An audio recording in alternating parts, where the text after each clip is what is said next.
Price Lord. இயேசுவின் நாமத்தில் உங்களை வாழ்த்துகிறேன். மறுபடியும் உங்களை சந்திக்கிறது ரொம்ப சந்தோஷம். இன்றைக்கான வசனம் லூக்கா எழுதின சுவிசேஷம் 3ஆம் அதிகாரம் 4ஆம் வசனம். பள்ளங்கள் எல்லாம் நிரம்பப்படும், சகல மலைகளும் குன்றுகளும் தாழ்த்தப்படும், கோணலானவைகள் நேராகும், கருடானவைகள் சமமாகும் என்று வார்த்தை சொல்கிறது. தெய்வச்சனமே, இன்னைக்கு நம்மளுடைய வாழ்க்கையில அநேக பள்ளங்கள் இல்லைங்களா, அநேக மலை போல பிரச்சனைகள். அதனால நம்ம வாழ்க்கை என்கிற பாதை கோணலும் மாலருமா அது இருக்குது, கரடும் மரடுமாய் மாறி போய் இருக்குது. இது ஒரு மனுஷனால சரி பண்ண முடியுமான்னு கேட்டா நிச்சயமா முடியாது.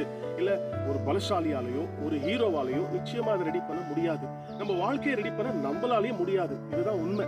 பாருங்க, இன்றைக்கு இடத்துல இந்த மலைகளும் இந்த பள்ளங்களும் இருக்கு. இதை நான் ஒரே ஆளா மண் எடுத்து போட்டு நிரப்ப முடியாது. இல்ல ஒரு கூட்டத்தை கூட்டு வந்து நான் நிரப்பினாலும் அது செயற்கையான ஒரு ஸ்ட்ராங்கான ஒரு இடமா இருக்காது. மழை வந்தா ஒரு புதக்குழியாய் மாறிடும். அந்த இடத்துல நிறைய ஜீவன் போக இருக்கும். அதே போலதான் நம்ம வாழ்க்கையில நம்ம எடுக்கிற ரிஸ்க் என்ன பண்ணுனா நம்மள உடைச்சிடும்.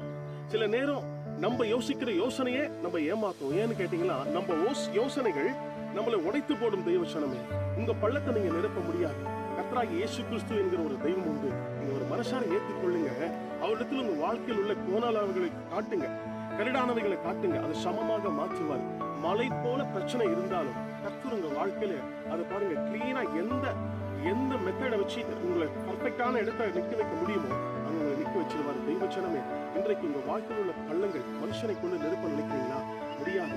அது ஆசீர்வாதத்தால நிரம்பப்படணும்னாக்கா இயேசு கிறிஸ்துவால் மட்டுமே ஆகும். இன்றைக்கு நீங்க இருக்கிற இடம், நீங்க நம்புகிற நபர் யார் என்று நீங்க ஆராய்ந்து பாருங்க. ஒருவேளை நீங்க மனுஷனை நம்பி போயிருந்தீங்கன்னா ஏமாற்றமா இருக்கும். இன்னைக்கு நான் சொல்றேன், இயேசு கிறிஸ்துவை மனதார விசுவாசித்து நீங்க அவரிடத்துல முறையிடுங்க.